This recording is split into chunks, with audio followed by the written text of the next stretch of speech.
どうも皆さん、カイトです。記憶をなくした少女のアクションゲームロストルーインズをご存知でしょうか。こちらは2021年5月14日に Steam でリリースされ PS4、Nintendo Switch、Xbox でも後に販売予定の作品です。早速通常クリアまでプレイしたんですが、 2D をフル活用した極上のメトロイドバニアでしたね。おすすめ難易度である推奨でプレイしたんですけど、絶妙なバランスで楽しめました。今回はロストルーインズというおすすめ作品のジャンル、ストーリー、魅力を簡単に紹介します。では早速やっていきましょう。まずこちらのジャンルになるんですけど、記憶をなくした少女のメトロイドバニアアクションになりますね。相当に作り込まれたピクセルアートのダンジョンに探索しがいがあるちょうどいい要素、ゆらゆらと動く主人公の可愛さなどが際立ってました。ゲーム冒頭で適材適所での対応にサバイバルゲーム要素ありということで、状況に応じての武器やアクセサリー、魔法の使い分けも冒険してるって感じ取られます。アイテムは全てダンジョン内で魔物を倒したり落ちているものを拾ったりすることで簡単にゲットすることができるので安心です。ダ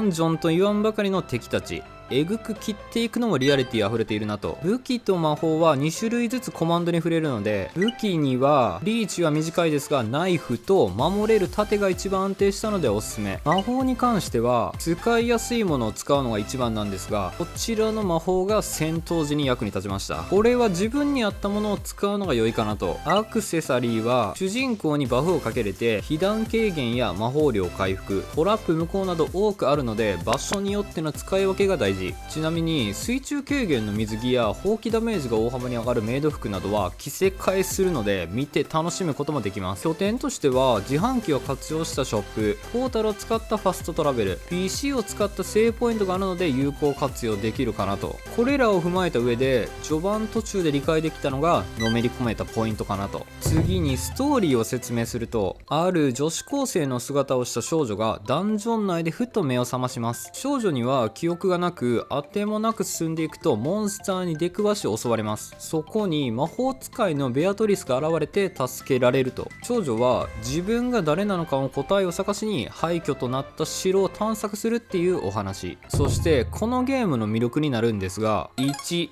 キャラクターが普通に可愛い。 2D のピクセルアートの作り込みが半端ないので、主人公もさることながら敵に関してもルックスが相当にいいのがロストルーインズ。イラストは独特なんですけど、序盤のボスであるスライムガールの大胆さがかなりびっくりしましたね。そうこう言うとるうちに髪の毛パンチの当たり判定が強すぎてめちゃくちゃしばかれました。ボスの数はそれほど多くはありませんが、一人一人がヌルヌル動く可愛らしい 2D なのがドットを苦手な方でも楽しめるかなと。桃ドラをされている方は結構類似点に気づく人も多いかもしれませんね。敵との会話での掛け合いも楽しくて、ゴブリンを食いまくる少女やクモコちゃん、アイドルオタの2人組とかは印象に強く残ってますね。2、ぶっちゃけ高難易度の部類。難易度としては優しい、推奨、ベテラン、ハードコアで、クリア後に魔女モード、暗殺者モード、ボスモードの計7種類が選べます。私は推奨でプレイしたんですけど、これでも難易度高いなと思いましたね。最初のボスであるスライム少女には剣と簡単な魔法だけで挑むんですけど、攻撃判定と当たり判定が広すぎてバシバシやられます。攻撃パターンが分かりつつもなんかうまくいかず、心が一瞬折れかけたのは久々でしたね。雑魚的にさえ安全圏での攻撃を意識しないと一気に持ってかれるのも戦略性高かったです。ヒットアンダーウェイを意識してのアイテム使用でのバフ、そして食材での秒数回復での計算など歯応え抜群。理不尽に思える敵でも幾度とない挑戦でクリアした時はめちゃくちゃ興奮しました。3、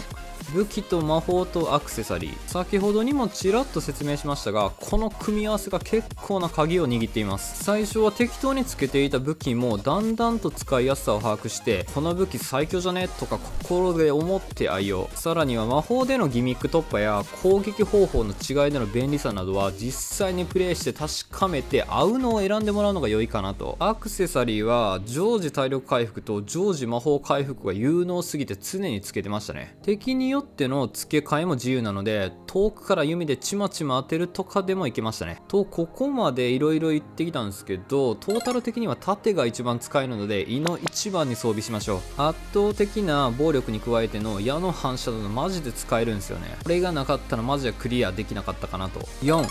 クリア時間は10時間、推奨でプレイした時のクリア時間は10時間ほどでした。通常エンドでのクリア表記は 98% だったので、1個のサブクエスト失敗が響いているのかなと。もし分かる人いたら教えてください。それに合わせてボスモードもクリアしたので、プラス8時間の計18時間ほど楽しめました。他にも色々なモードがたくさんあるんで、自分をいじめ抜きたい人は挑戦してみてください。以上になります。記憶をなくした少女のメトロイドバニアロストルーインズ。よければ皆さんもこの作品の真実にたどり着いてみませんか？きっと空中攻撃での当てづらさにびっくりしてしまいますよ。このチャンネルではインディーズ作品を中心におすすめのゲームを一通りクリアして紹介しております。少しでも参考になった方がいればチャンネル登録や高評価をしていただければ幸いです。ではでは、